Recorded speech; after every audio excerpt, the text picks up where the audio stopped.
پوچھے گا مولا لایا ہے کیا کیا، پوچھے گا مولا لایا ہے کیا کیا، میں یہ کہوں گا نام محمد، نام محمد، آنکھوں کا تارا نام محمد، دل کا اجالا نام محمد، پوچھے گا مولا لایا ہے کیا کیا، پوچھے گا مولا۔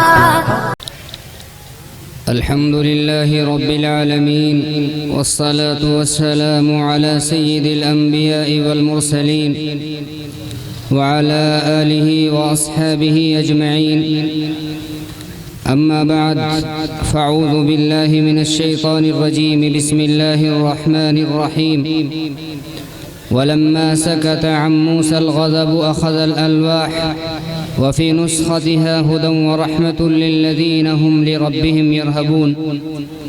وقال تعالى: أم كنتم شهداء إذ حضر يعقوب الموت إذ قال لبنيه ما تعبدون من بعدي قالوا نعبد إلهك وإله آبائك إبراهيم وإسماعيل وإسحاق إلها واحدا ونحن له مسلمون.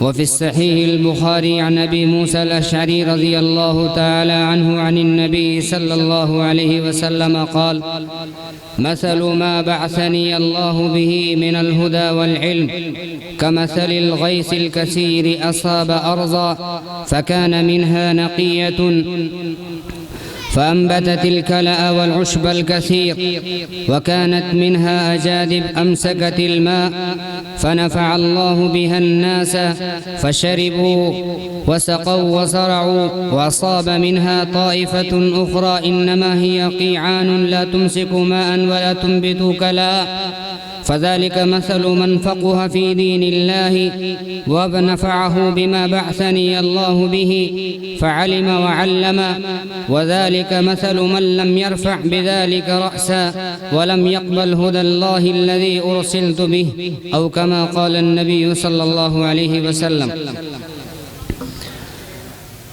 صدر محترم، ناظم جلسہ اور دیگر حاضرین، معزز علماء کرام، میں نے آپ حضرات کے سامنے قرآن پاک کی سورہ اعراف کی آیت نمبر 154 تلاوت کی اور اسی طرح سورہ بقرہ کی آیت تلاوت کی اور بخاری شریف کی حدیث نمبر 79 آپ کے سامنے پڑھی.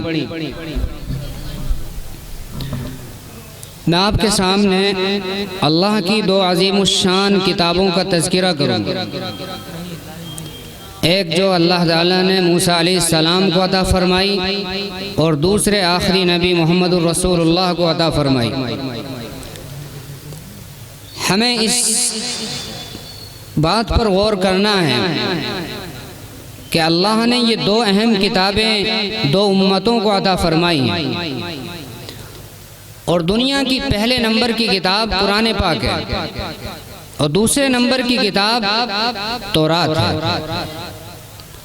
ان کتابوں میں آپ کو فرق بھی بتاؤں گا کہ پہلی آسمانی کتابوں میں اور قرآن پاک میں کیا فرق ہے، لیکن اس کے ساتھ ساتھ ہمیں یہ غور کرنا ہے کہیں ہمارا عمل قرآن پاک کے ساتھ تورات پر عمل کرنے والے بنی اسرائیل کی طرح تو نہیں ہو رہا ہے. کہیں ہمارا سلوک قرآن پاک کے ساتھ تورات جیسا سلوک تو نہیں ہو رہا ہے. کہیں ہم قرآن پاک کے ساتھ وہ نظریہ تو اختیار نہیں کر رہے ہیں جو بنی اسرائیل نے تورات کے ساتھ اختیار کیا. کہیں ہمارا عمل بنی اسرائیل جیسا تو نہیں ہوتا جا رہا ہے. یہ ہمیں غور کرنا ہے. کہیں ہماری عوام بنی اسرائیل کی جیسی عوام تو نہیں بنتی جا رہی ہے، یا کہیں ہمارے علماء بنی اسرائیل کے علماء سے تو مشابہت اختیار کرتے نہیں جا رہے ہیں. اور اگر ایسا ہے تو یقیناً اللہ کے عذاب سے ہمیں کوئی چیز بچانے والی نہیں ہے. آپ کو معلوم ہے بنی اسرائیل نے تورات کے ساتھ کیا کیا. یہی آج کے حالات آپ غور کریں. جو میں نے دوسری آیت آپ کے سامنے پڑھی وہ اسی نسبت سے پڑھی ہے. اللہ تعالیٰ نے فرمایا ام کنتم شہداء اذ حضر یعقوب الموت اذ قال لبنیہ ما تعبدون من بعدی قالوا نعبد الہک و الہ آبائک ابراہیم و اسماعیل و اسحاق الہ واحدا ونحن له مسلمون۔ حضرت یعقوب علیہ السلام کا واقعہ اس آیت میں اللہ نے بیان کیا۔ یعقوب علیہ السلام عمر کے آخری مرحلے پر ہیں، دنیا سے آپ کے جانے کا آخری سفر ہے۔ آپ اس موقع پر اپنی تمام اولاد کو اکٹھا کرتے ہیں۔ آپ کو معلوم ہے کہ یعقوب علیہ السلام کی پہلی بیوی سے 10 بیٹے ہیں اور دوسری بیوی سے 2 بیٹے ہیں، یوسف علیہ السلام اور بنیامین ہیں۔ لیکن ان 12 بیٹوں کو آپ جمع کرتے ہیں اپنے انتقال کے وقت اور ان سے پوچھتے ہیں کہ بتاؤ میرے بعد کس کی عبادت کرو گے؟ اب ظاہر ہے ایک یہ سوال کس نے کیا، کس پیغمبر نے کیا؟ یعقوب علیہ السلام خود نبی ہیں، ان کی اولاد میں بھی نبوت ہے، بلکہ آپ غور کریں تو سب سے زیادہ انبیاء ان کی اولاد میں تشریف لائیں۔ یہ ابراہیم علیہ السلام کی دعا کا برکت کا نتیجہ ہے، آپ کی دعا کی برکت کا نتیجہ ہے۔ سب سے زیادہ انبیاء بنی اسرائیل میں آئے۔ اگر آپ غور کریں تو 10 نبی چھوڑ دیں، آدم علیہ السلام سے لے کر آخری نبی تک صرف 10 نبیوں کو چھوڑ دیں، باقی تمام انبیاء بنی اسرائیل میں آئے۔ اسی طرح موسیٰ علیہ السلام سے لے کر عیسیٰ علیہ السلام کے درمیان 4000 انبیاء بنی اسرائیل میں آئے۔ تو میں یہ کہنا چاہ رہا ہوں کہ کس موقع پر یعقوب علیہ السلام یہ بات کہہ رہے ہیں؟ خود یعقوب علیہ السلام اللہ کے پیغمبر ہیں، ان کے والد پیغمبر ہیں، ان کے چچا اسماعیل پیغمبر ہیں، ان کے دادا ابراہیم پیغمبر ہیں، خود وہ اللہ کے نبی ہیں، ان کے بیٹے یوسف علیہ السلام نبی ہیں۔ اسی طرح یہودا کے بارے میں مفسرین نے لکھا ہے کہ اللہ نے ان کو بھی نبوت عطا فرمائی۔ پھر وہ ایسا سوال کیوں کر رہے ہیں؟ جو نبوت کا خاندان ہے، نبوت کا گھرانہ ہے، پھر وہ اپنے بیٹوں سے ایسی بات کیوں انہوں نے کہی؟ اس آیت پہ ہمیں غور کرنا چاہیے، سرسری پڑھ کر نہیں چھوڑنا۔ یہ غور اس لیے ضروری ہے کہ یعقوب علیہ السلام نے یہ بات اس لیے کہی چونکہ پورا مصر اس وقت کفر میں مبتلا تھا۔ آپ کے اس خاندان کو چھوڑ کر پورا مصر کافروں سے اور کفر میں مبتلا تھا، کافروں سے بھرا ہوا۔ ایسے ماحول میں آپ کو فکر ہوئی، یہ اندیشہ لاحق ہوا کہیں میرے مرنے کے بعد میری اولاد غیروں کے طور طریقوں کو اختیار نہ کر بیٹھے، کہیں وہ کفر میں مبتلا نہ ہو جائے۔ میں اس لیے کہہ رہا ہوں یہ بات، کیا ہم میں سے ہر فرد کی یہ ذمہ داری نہیں ہے؟ کیا ہر گھر کے ذمہ دار کی یہ ذمہ داری نہیں ہے کہ وہ اپنی نسلوں کی اصلاح کی فکر کریں؟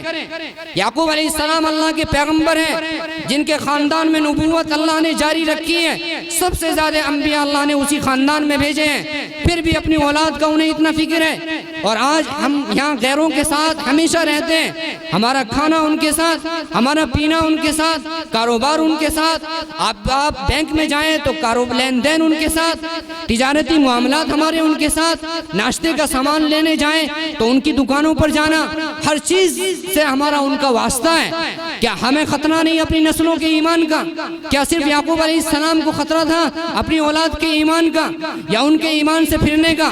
ہمیں اپنی نسلوں کی ایمان کی کوئی فکر نہیں۔ یہ غور کرنے کی ضرورت ہے، جس طرح یعقوب علیہ السلام کو اللہ کے پیغمبر کو اس دور میں اپنی اولاد کی فکر تھی، ان کی اصلاح کی فکر تھی، یہی ہر گھر کے ذمہ دار کو فکر ہونی ضروری ہے۔ نہیں تو یاد رکھنا، اگر ہم نے اپنی نسلوں کی اصلاح اور اس کی تربیت کی فکر نہیں کی، کل ہماری قبروں پر پڑھنے والا کوئی فاتحہ پڑھنے والا نہیں ملے گا ہماری نسلوں میں سے۔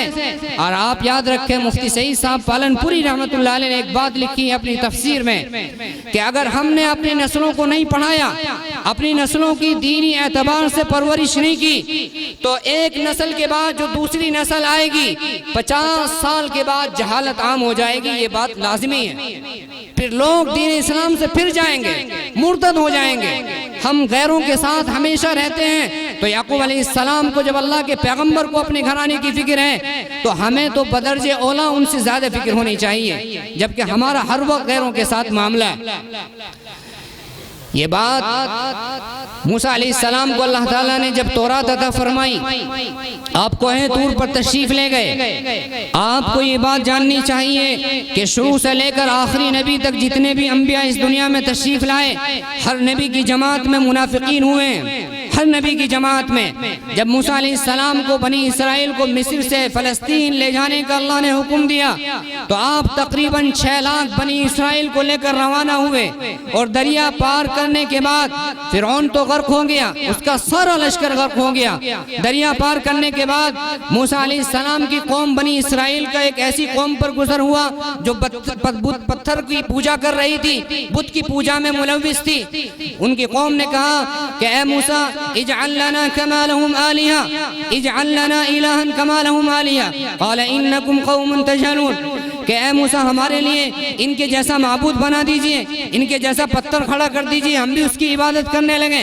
موسیٰ علیہ السلام کو بڑا غصہ آیا، فرمایا انکم قوم تجہلون، بڑی جاہل قوم ہو، بڑے گنوار ہو، کیا تمہیں میں اللہ کے علاوہ کسی اور معبود کو تلاش کروں تمہارے لیے؟ جس اللہ نے تمہیں ظالم فرعون سے ابھی نجات دی ہے، ابھی زیادہ بڑا وقت نہیں گزرا۔ تو انہوں نے پھر یہ کہا کہ آپ اللہ کے پاس سے کوئی کتاب لے کر آئیں تاکہ ہم اس کتاب کے مطابق عمل کریں۔ موسیٰ علیہ السلام نے دعا کی، آپ کو اللہ تعالیٰ نے کوہ طور پر بلایا، 30 رات کا اللہ نے وعدہ کیا، لیکن اس میں 10 رات بڑھائی گئی، اس لیے کہ موسیٰ علیہ السلام تورات لکھتے تھے، آپ کی کتابت سے، آپ کی تحریر سے تورات شریف لکھی گئی ہے، لکھوانے والے جبرائیل امین ہیں، مضمون اللہ کا ہے، لیکن موسیٰ علیہ السلام لکھنے والے ہیں۔ تو موسیٰ علیہ السلام کی وہ تورات 30 دن میں مکمل نہیں ہو سکی، 10 رات کا اللہ نے اضافہ کیا۔ اس دوران موسیٰ علیہ السلام برابر روزہ رکھتے تھے، وہاں اعتکاف فرماتے تھے کوہ طور پر۔ آپ 40 رات میں جب تورات مکمل ہوئی، ادھر بنی اسرائیل میں منافقین موجود تھے۔ میں آپ کو بتا چکا 6 لاکھ بنی اسرائیل نے جو دریا موسیٰ علیہ السلام کے ساتھ پار کیا ہے، وہ سارے کے سارے پکے مومن نہیں تھے، وہ سارے کے سارے ایمان کامل والے نہیں تھے، مومن کامل نہیں تھے، بلکہ ان میں منافقین کی جماعت بھی تھی، لیکن نبی کی برکت سے انہوں نے دریا پار کر لیا۔ آپ غور کریں، ان کا جو رہنما اور ان کا جو سردار تھا اس کا نام سامری تھا، وہ بڑی ٹیکنیک جانتا تھا، بڑا ہنرمند تھا۔ اس نے ایک بچڑا تیار کیا جو بنی اسرائیل فرعون کے خاندان قبطیوں سے زیورات عاریت کے طور پر لے کر گئے تھے، ان زیورات کو اس نے اکٹھا کر کے ایک بچڑا بنایا، بچڑے کی شکل بنائی، اور اس نے اس میں جگہ جگہ سوراخ ڈال دیے، سوراخ پیدا کیے۔ جب ہوا ہر طرف سے اس میں داخل ہوتی تھی تو گائے کے رامنے کی آواز آتی تھی، گائے کے بولنے کی آواز آتی تھی، وہ ایک دھڑ تھا، اس میں کوئی آواز نہیں تھی، لیکن بنی اسرائیل کے منافقین اس پر فدا ہو گئے، اس کو معبود مان لیا، اس کی عبادت کرنے لگے۔ 10 دن ان سے برداشت نہیں ہو سکا، الانتظار اشد من الموت ہو گیا۔ موسیٰ علیہ السلام کوہ طور سے واپس تشریف لائے، آپ کو پتا چلا کہ سامری نے یہ سانگ رچ دیا، تو سب سے پہلے موسیٰ علیہ السلام نے ان کو سزا دی۔ پہلے حضرت ہارون سے مخاطب ہوئے، حضرت ہارون کی داڑھی اور آپ کا سر پکڑ کر اپنی طرف کھینچا۔